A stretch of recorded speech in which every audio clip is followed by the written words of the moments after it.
Hello students, welcome to all of you on my YouTube channel. This is the first lecture of Commerce students. आज मैं commerce के विद्यार्थियों के लिए अपने पहले लेक्चर में अकाउंटिंग टर्मिनोलॉजी पर बात करूंगा। अकाउंटिंग टर्मिनोलॉजी के एक एक टर्म्स को हम लोग बहुत ही आसान भाषा में और बहुत ही बारीकी से समझेंगे। पहला अकाउंटिंग टर्म है business. Any such legal act which is done for the purpose of earning income or profit is called business। इसका मतलब है ऐसा कोई वैधानिक कार्य जो आय या लाभ कमाने के उद्देश्य से किया गया हो, बिजनेस यानी कि व्यवसाय कहलाता है। बिजनेस वर्ड बहुत बड़ा वर्ड है। इसमें production department, purchase department, sales department, banking sector, insurance sector and transportation companies, ये सारी की सारी कंपनियां बिजनेस में ही इंक्लूड होती हैं। इवन ट्रेड एंड प्रोफेशन यानी कि व्यापार और पेशा, ये दोनों भी व्यवसाय के अंतर्गत ही आते हैं। बिजनेस में व्यापार और पेशा दोनों ही सम्मिलित होते हैं। इसका मतलब है व्यवसाय का एक बड़ा स्वरूप होता है। व्यवसाय एक बड़ा शब्द है जिसे हम लोग व्यापार और पेशा दो पार्ट में अलग अलग करके भी समझेंगे। अगला अकाउंटिंग टर्म है ट्रेड यानी कि व्यापार। Buying and selling of goods with the object of earning profit is called trade। लाभ कमाने के उद्देश्य से किया गया वस्तुओं का क्रय विक्रय व्यापार कहलाता है। इसका मतलब है जब कोई भी व्यवसाय वस्तुओं का क्रय विक्रय लाभ कमाने के उद्देश्य से करता है तो उसे हम लोग व्यापार कहते हैं, उसे हम लोग ट्रेड कहते हैं। अगला अकाउंटिंग टर्म है प्रोफेशन यानी कि पेशा।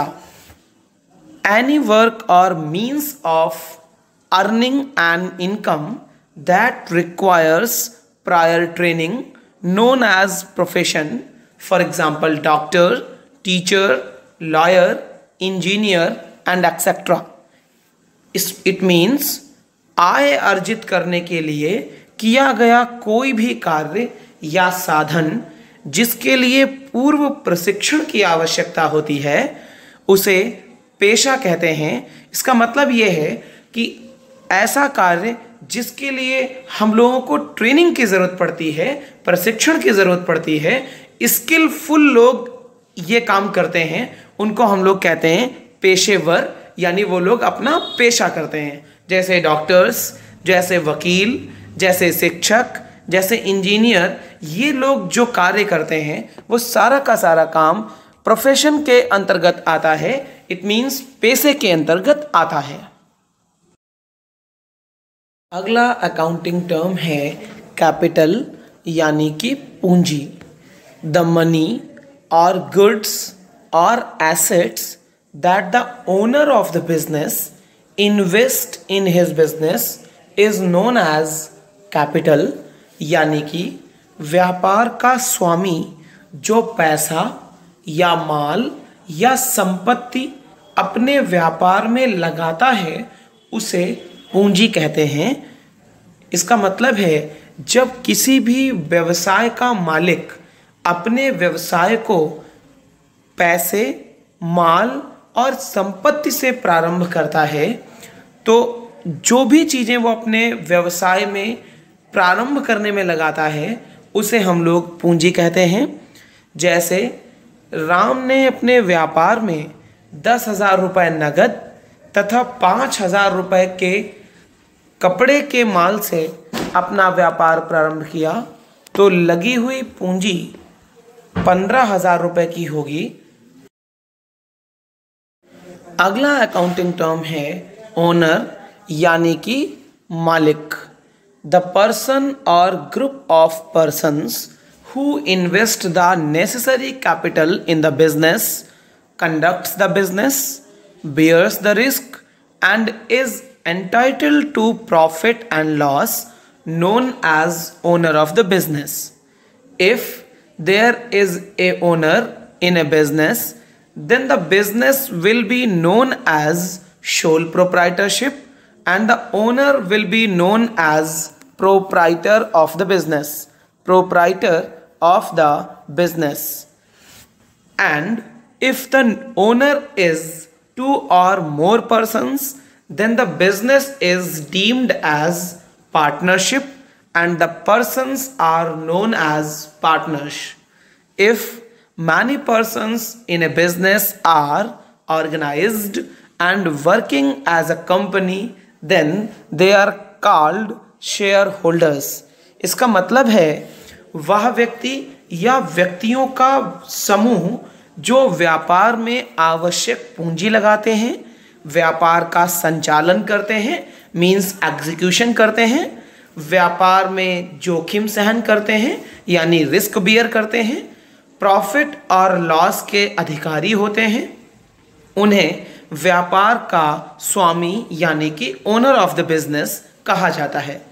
लेकिन यदि किसी व्यापार में एक मालिक है तो उस प्रकार के व्यवसाय को एकाकी व्यवसाय यानी कि सोल प्रोप्राइटर बिजनेस कहा जाएगा और इस सोल प्रोप्राइटर बिजनेस के ओनर को प्रोप्राइटर कहा जाएगा। लेकिन मालिक अगर दो या दो से ज़्यादा हैं और अपने व्यवसाय को कर रहे हैं तो ऐसे व्यवसाय को साझेदारी व्यवसाय यानी पार्टनरशिप कहा जाएगा और कार्य करने वाले व्यक्तियों को पार्टनर कहा जाएगा, यानी कि जो पार्टनरशिप व्यवसाय में काम करेंगे उन सब व्यक्तियों को पार्टनर्स कहा जाएगा।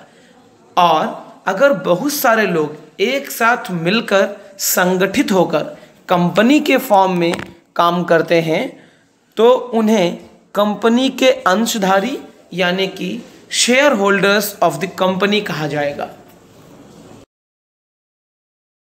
अगला अकाउंटिंग टर्म है ड्राइंग्स यानी कि आहरण। गुड्स और money that the owner of the business takes out for his personal use is called drawings. इसका मतलब है व्यापार का स्वामी अपने निजी खर्च के लिए जो माल या पैसा अपने व्यापार से निकालता है उसे आहरण यानी कि ड्राइंग्स कहते हैं। जैसे अगर एक कपड़े का व्यापारी है और वह अपने व्यापार से अपने परिवार के लिए 3,000 रुपये का कपड़ा निकालता है तो इसे विक्रय नहीं कहेंगे, क्योंकि व्यापारी ने अपने निजी प्रयोग के लिए कपड़े को निकाला है, इसलिए इसे व्यवसाय की दृष्टिकोण से आहरण माना जाएगा, यानी कि इसे एज अ ड्राइंग ट्रीट किया जाएगा। अगला अकाउंटिंग टर्म है गुड्स यानी कि माल। The things which are bought and sold by the business are called goods.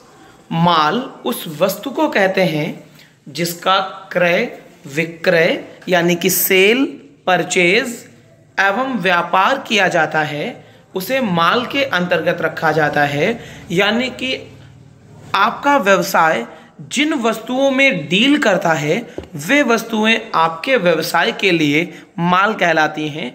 इन वस्तुओं में कच्ची सामग्री यानी कि रॉ मटेरियल्स, अर्धनिर्मित सामग्री यानी कि work in progress and finished goods, ये सभी प्रकार की वस्तुएं, सभी प्रकार की चीज़ें सम्मिलित की जाती हैं।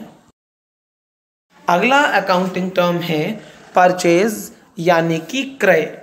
Goods bought in the business for the purpose of resale are called purchases. Goods can be bought on credit as well as cash in the business.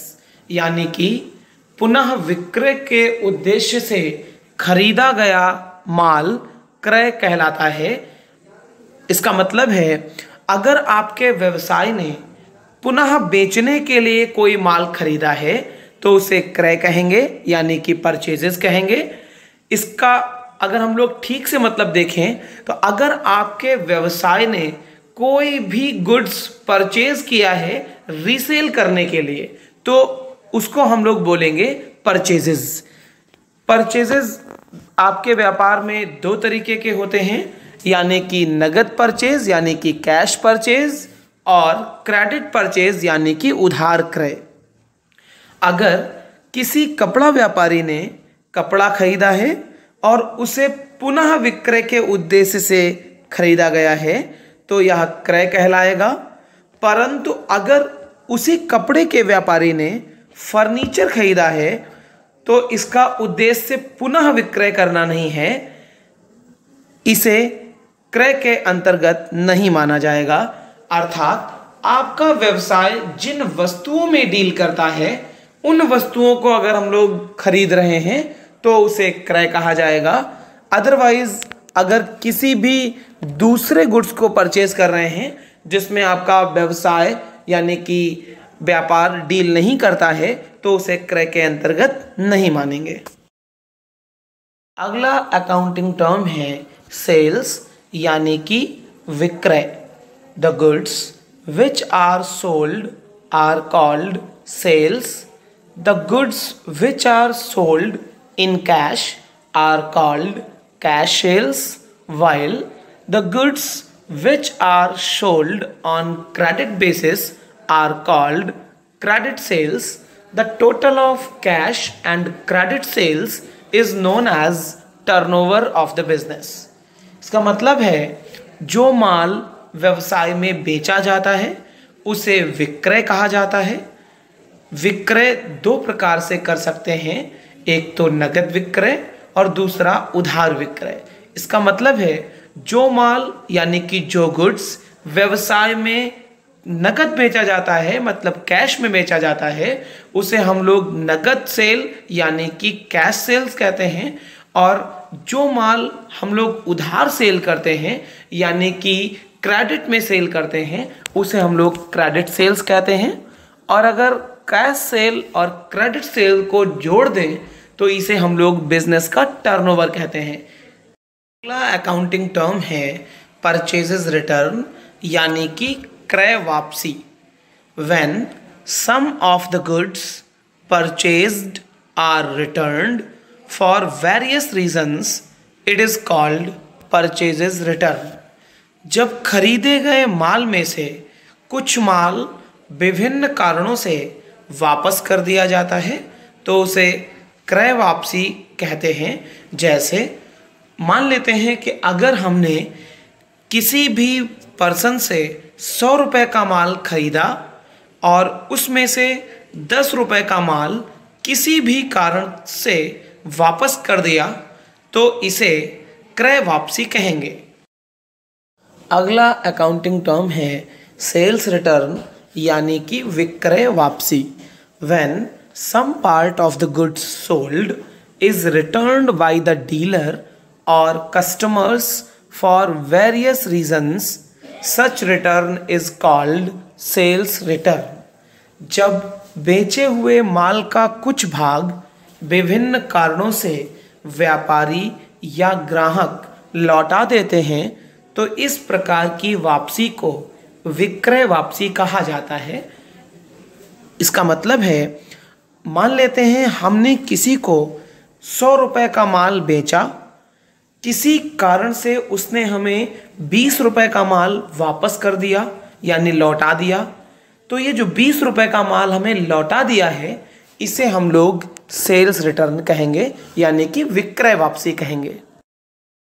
आज मैंने जिन अकाउंटिंग टर्मिनोलॉजी पर बात की है वो हैं बिजनेस यानी कि व्यवसाय, ट्रेड यानी कि व्यापार, प्रोफेशन यानी कि पेशा, कैपिटल यानी कि पूंजी, ओनर यानी कि स्वामी, ड्राइंग्स यानी कि आहरण, गुड्स यानी कि माल, परचेजेस यानी कि क्रय, सेल्स यानी कि विक्रय, परचेजेस रिटर्न यानी कि क्रय वापसी, सेल्स रिटर्न यानी कि विक्रय वापसी। दोस्तों उम्मीद करता हूँ कि आपको ये अकाउंटिंग टर्मिनोलॉजी ठीक से समझ में आ गई होंगी। अगर आपकी कोई क्वेरी है तो कमेंट बॉक्स में मुझे कमेंट कर सकते हैं या नीचे डिस्क्रिप्शन बॉक्स में इंस्टाग्राम का लिंक दिया गया है, आप इंस्टाग्राम के लिंक के थ्रू मुझे डायरेक्ट अपनी क्वेरी भेज सकते हैं। दोस्तों, आप लोगों ने अगर अभी तक इस चैनल को सब्सक्राइब नहीं किया है तो सब्सक्राइब ज़रूर कर लें, साथ ही बेल आइकन को भी प्रेस कर दें ताकि नए वीडियो का नोटिफिकेशन आपको मिल सके। जल्दी ही मिलूँगा आपको अकाउंटिंग टर्मिनोलॉजी के सेकेंड पार्ट के साथ। तब तक के लिए नमस्कार।